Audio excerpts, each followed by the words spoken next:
Hey guys, welcome back to the Sunday League show. Today we're going to be predicting the semifinals of the Champions League, and we'll be touching back on the quarterfinals, the amazing, interesting quarterfinals that we had. Welcome to the Sunday League show. I'm your humble host, Niko Potocznik, joined by my assistant, co-host, and dad, Billy Potocznik. This is a show where we talk all things football. So let's kick it off. Okay, guys, these are our predictions, but first I think we want to touch on... Yeah, I don't think we want to jump straight into predictions. I think we got to talk about how did we get here? Yeah. How did we get to Arsenal PSG? I think that's a pretty dreamy matchup. And Tell us what you think. Get to Barca-Inter. Whoa, also. That's an interesting matchup, That too. is an underrated matchup. It's two sides that play completely different football. I'm surprised Inter are here. They're always that club who kind of sneaks under everyone's radar up to the top. Yeah, you know what? They just take care of business. I mean, I thought, honestly, and it's probably, here's the thing. I don't think I'm watching as much Serie A lately. No, me either. And, I got to ask you. So I noticed that you have a AC Milan jersey on, and they're not even in the Champions League anymore. In fact, they were knocked out. They were knocked out. Who'd they get knocked out by? I think they got knocked out by... Wasn't it Feyenoord?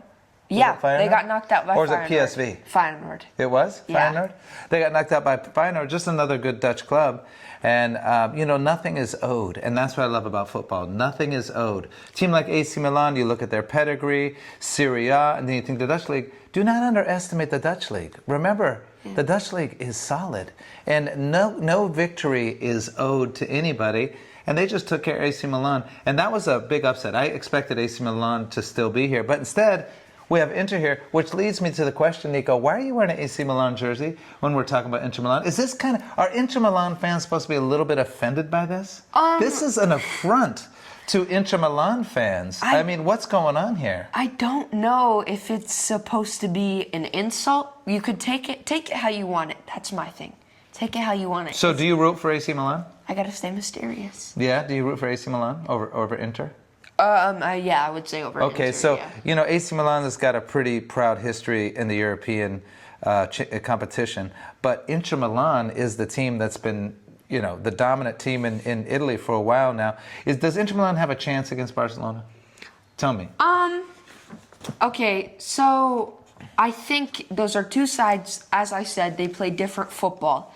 Barcelona, the way that Barcelona win is they play their free-flowing football, and the two wing-backs of Inter just don't show up, because then it's a total mismatch. Barcelona's attack exposes the three at the back.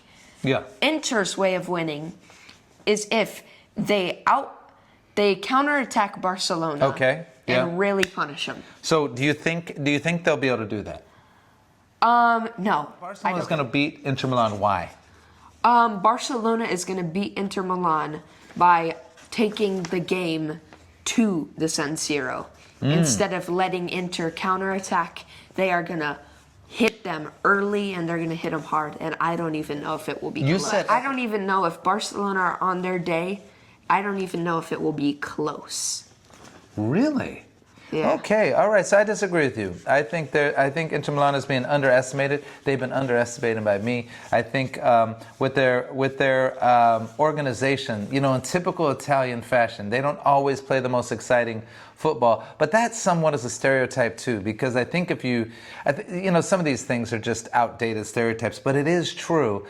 The Italians play such a disciplined, patient style of football, and you're rarely ever going to what would you say? Out-tacticize? Is that a word? Tacticize? You're not gonna outmaneuver most Italian teams, right? They are gonna be tactically sound.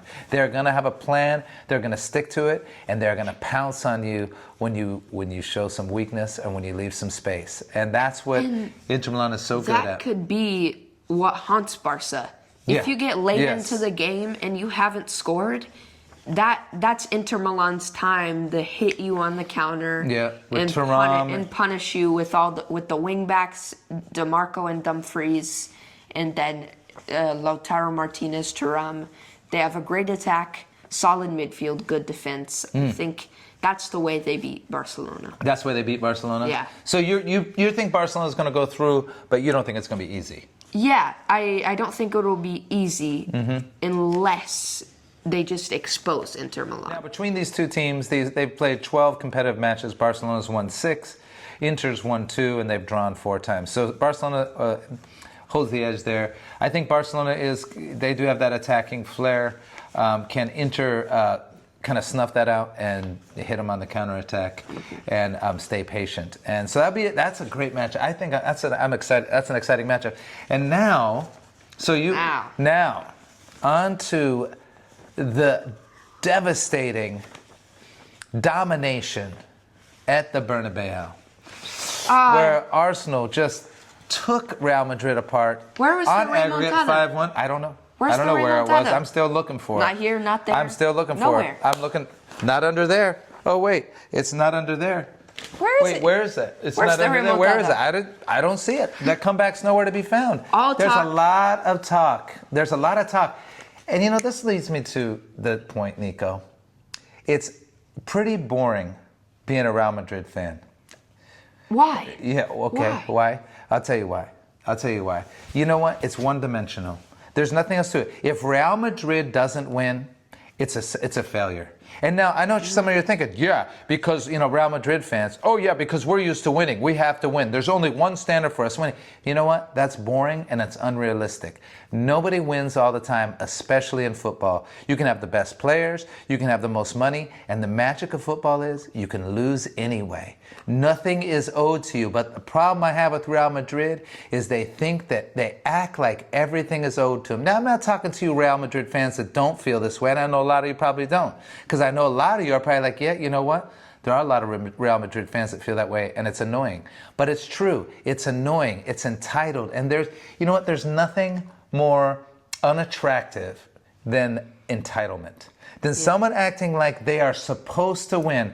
You know what I didn't like about the whole comeback talk? It's not that they couldn't come back. I was scared that they might too. I never underestimate a team, especially Real Madrid. Going back to the Bernabeu, 3-0, Arsenal dominated at the Emirates.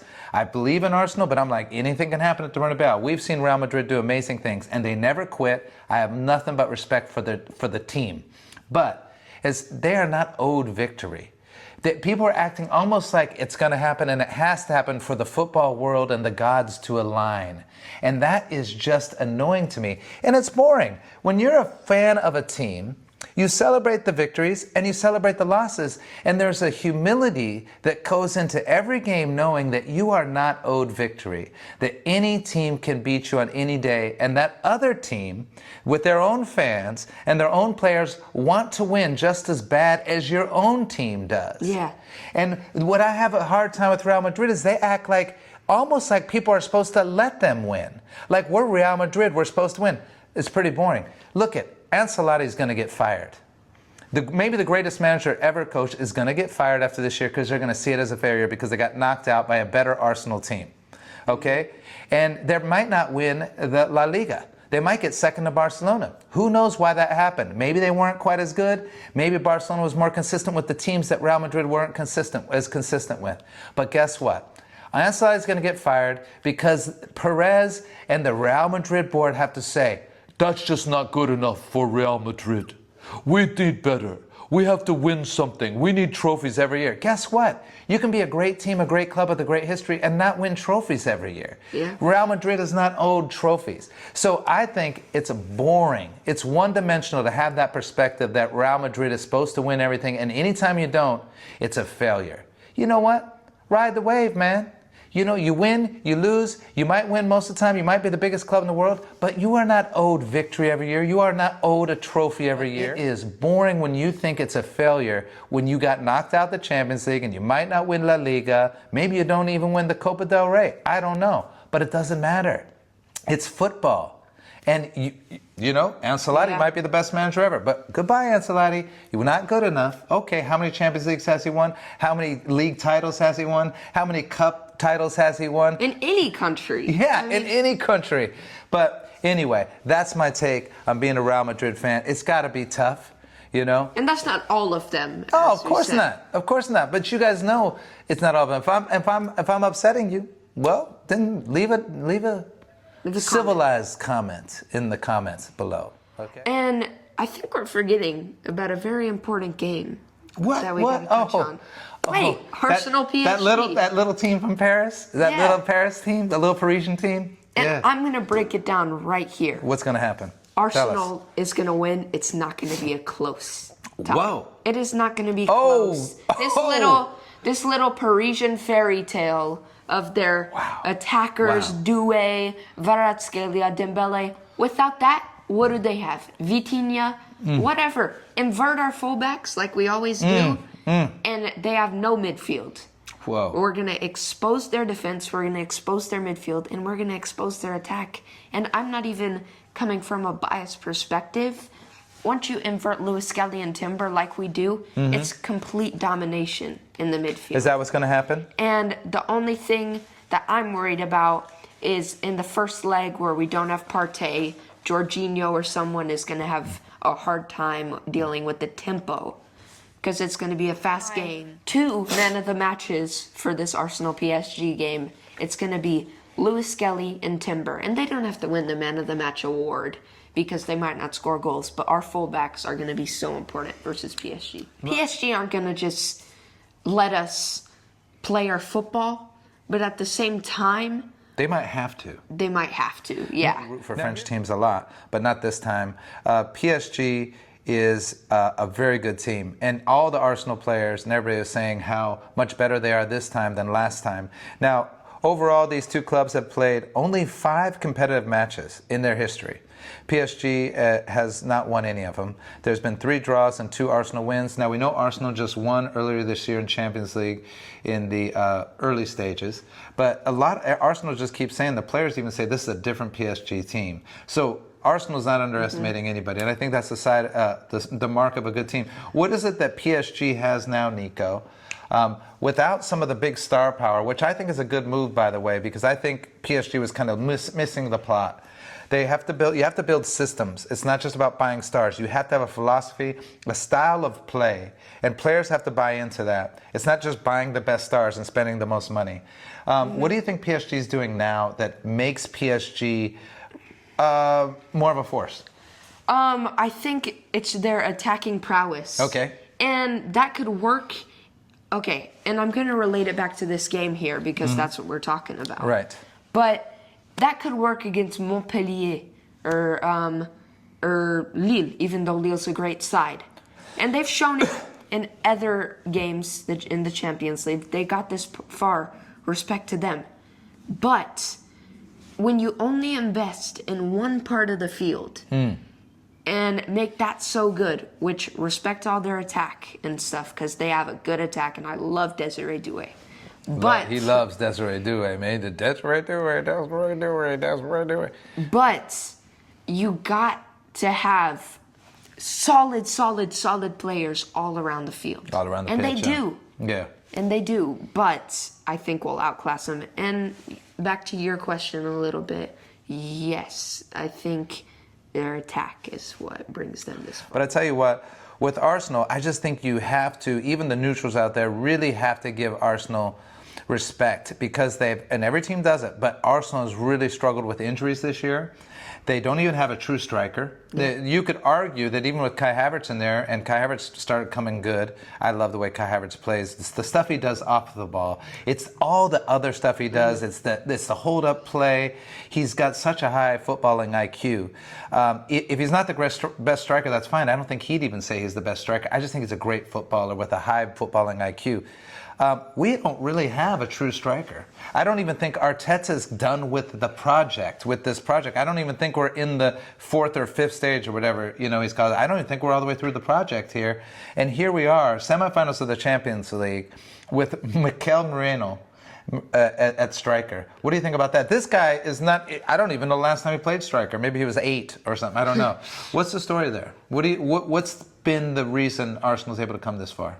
Arteta. Okay. You have to respect Arteta for what he's done. No striker. You take a CDM, a more defensive-minded midfielder, and play him at striker. And he's been doing really well. 2 assists at the Bernabeu. Yeah. I mean, those passes were just... Unreal. What is it?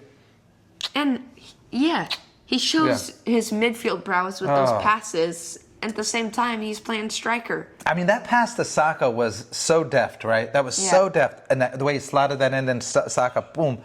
But that pass to Martinelli. Now, here's the thing. The end of the game, Real Madrid's probably like, whatever. End of the game, he's hitting Martinelli with that perfect through ball. And Martinelli doesn't slow down.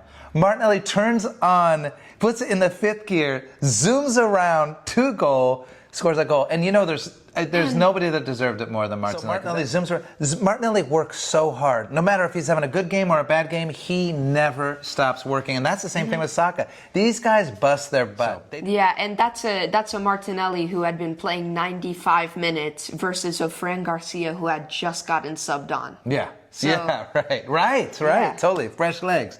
So, Arsenal-Barca, that's our final? Arsenal, I say Arsenal-Inter is our final. You say Arsenal-Barca. I want that revenge. Yeah, I want that revenge too from 2006. I think we would have won that 2006 if we didn't get a man sent off early.